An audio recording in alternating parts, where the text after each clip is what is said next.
magkatabi. Yan, ganyan. Magkatabi. Yan ang pinakamaganda, yung ganoon. Yan. Kasi pagka nakatabi ka no, pilikit agad. Yan. Pero mas okay po yung sabay. Maganda ang sabay. Kasi parang alangan pa ako baka umangat eh. Maganda ang sabay. Kasi pag ganoon ikaw, kontrolado mo yung wala na yan eh. Kasi pag ganoon mo, wala na. So, ayun na-differentiate na dyan yung...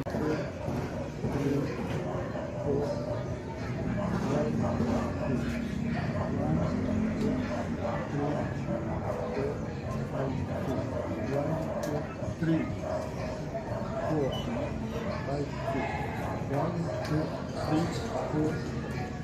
Ang ganda nitong ano eh, pagka ano mo. Kasi hindi mo alam kung sa ganitong posisyon, doon mo pala tinitira sa kabila. Saka sa ano siya, Kuya Marie,